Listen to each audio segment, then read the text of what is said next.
જય માતાજી મિત્રો, અત્યારે અમે સવારમાં થઈ ગયા છે રેડી તૈયાર. તો અમારે આજે ભૂલકાઓને લઈ અને ફરવા જવાનું છે.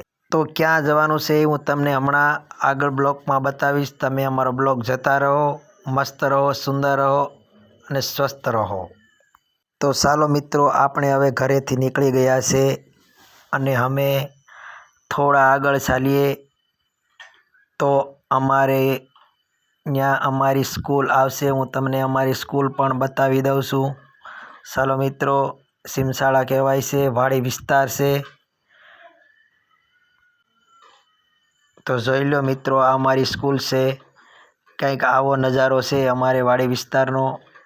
આ અમારે સીમશાળા નંબર કહેવાય એક. તો તમે પણ જોઈ શકો છો, અહીંયા નદી પણ વહી રહી છે. તો નદીનો નજારો પણ જોઈ લ્યો. તો હવે થોડાક આગળ ચાલીએ. જોઈ લો મિત્રો, આ અમારે ડોગીભાઈ છે. અમે ન હોય તો આ ડોગીભાઈ ઘરે ખ્યાલ રાખે છે, કારણ કે ડોગીભાઈ હોવા જરૂરી છે વાડીમાં રહેવું હોય તો. તો જોઈ લ્યો, આ ધમુ અને ખુશી તૈયાર થઈને ફર્સ્ટ ક્લાસ નીકળી ગયા છે. તો સામે આવી રહ્યા છે ગીદડા.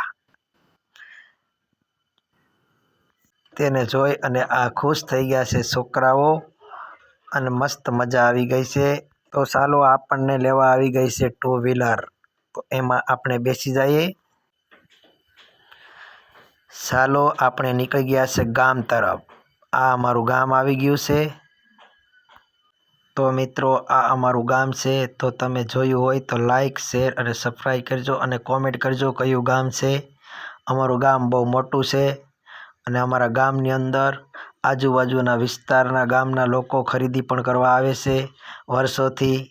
અને જોઈ શકો છો, અમારું ગામ છે. સિટી લાગે છે તમને. ગામ અમારું સિટી ટાઈપનું છે. અહીંયા પોલીસ સ્ટેશન, હોસ્પિટલ, સરકારી દવાખાનું અને સ્કૂલ, મોટી મોટી સ્કૂલ છે, કન્યા શાળા છે, એવું બધું છે.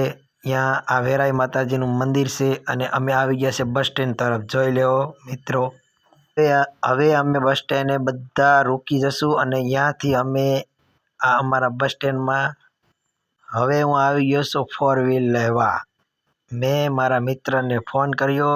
એ કહે છે કે ચાલો, હું તમારી સાથે આવું છું, 4 વ્હીલ લઈને આપણે જઈએ. અને એ ભાઈ આવી ગયા છે અને વરસાદનો સમય હતો હમણાં, એટલે 4 વ્હીલ મારે સામું જવું પડ્યું. અને જોઈ શકો છો, એ ગાડી અમે બહાર કાઢી રહ્યા છે અને હવે અમે આવી ગયા છે અમારા બસ સ્ટેન્ડ તરફ. અમારું ફેમિલી છે. હવે અત્યારે અમારું ફેમિલી અંદર અમે બધા બેઠી ગયા છે અને ભાઈને કીધું કે ચાલો હવે આપણે નીકળીએ. ક્યાં જવાનું છે એ હું તમને હમણાં કહીશ. બરાબર, અમારા બ્લોગમાં બનતા રહેજો. તો ચાલો મિત્રો, આપણે હવે અહીંયાથી નીકળીએ હાઈવે નેશનલ. હાઈવે નેશનલ તમે જો આ બ્લોગમાં જો ક્યાંનો છે એ જરાક બતાવજો. આ તો કોમેન્ટ કરજો. અમે નીકળી ગયા છે જ્યાં જવાનું છે લોકેશન ઉપર. તો હું તમને લોકેશન બતાવું છું હમણાં. મોજ મસ્તી અને કરતાં અમે બધા હાઈવે પર અત્યારે જઈએ છીએ. તો આ ભાઈ હવે જો અમારી સાથે પણ છે અને એને અમે કીધું કે ચાલો ભાઈ, તમે હવે કાંઈક એવું મસ્ત ગીત સંભળાવો છો. એ અમારે 4 વ્હીલમાં ગીત વગાડતા જાય છે અને એને પણ ચશ્મા લગાવી દીધી છે. તો હવે તો એને મેં કીધું કે ભાઈ, તમે આગળ ધ્યાન રાખજો.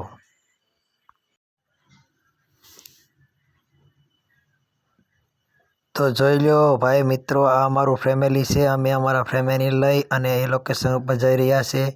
તો અમે તમને હમણાં કહેવાના છે કે અમે ક્યાં આવી ગયા છે. તો જો આવી ગયું છે, આ અમારે જ્યાં જવાનું છે તે ગામનો ગેટ આવી ગયો છે.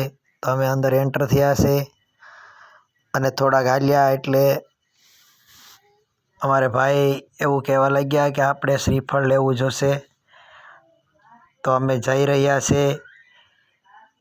ત્યાં ભૂતળા બાપાનું સ્થાન છે ત્યાં, અને અમે શ્રીફળ લીધું અને ગાડી ગામમાં પહોંચી. ભાઈ આવી ગયા છે. અમે પાછા રિટર્ન થયા છે ગામથી. ગામના લોકોએ એવું કીધું કે ત્યાંથી થોડાક આગળ ચાલો એટલે લેફ્ટ સાઈડમાં એક ગેટ આવશે, એ ગેટની અંદરથી તમે જતા રહો. ત્યાં વાડી વિસ્તાર છે, ત્યાં થોડાક આગળ હાલશો ત્યાં જોઈ લો મિત્રો, આ ગેટ આવી ગયો છે. કયા ગામનો છે એ તમે આમાં જોઈ શકો છો. અને અમે ગેટની બહાર નીકળી ગયા છે અને થોડાક આગળ ચાલીએ તો આવી ગયો છે નેશનલ હાઈવે. તેની નીચેથી પુલ નીચેથી પસાર થવું પડે છે. અમે જઈ રહ્યા છે ભૂતળા બાપાના સ્થાનક પર.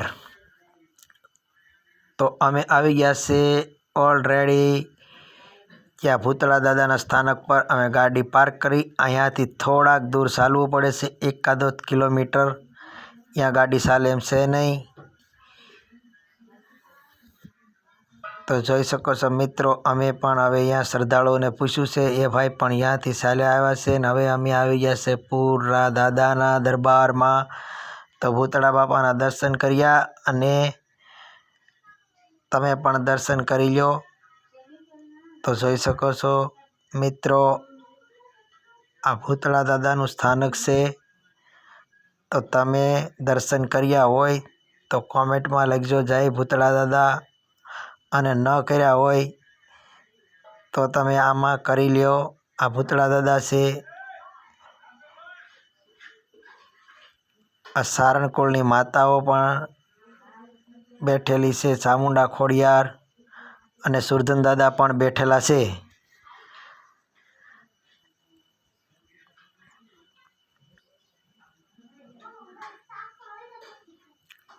જુઓ આવું કંઈક છે અહીંયા નજારો.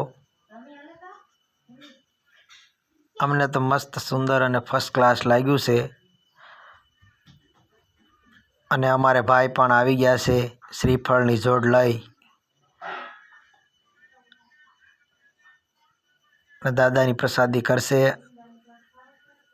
અને અમે બધા પ્રસાદી લેશું.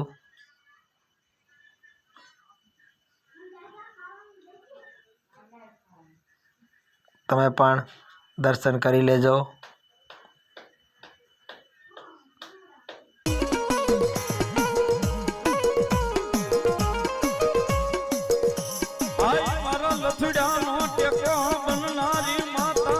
સવર કુંડલાના સીમાડે મર્યા કાશી મ્યાલડી.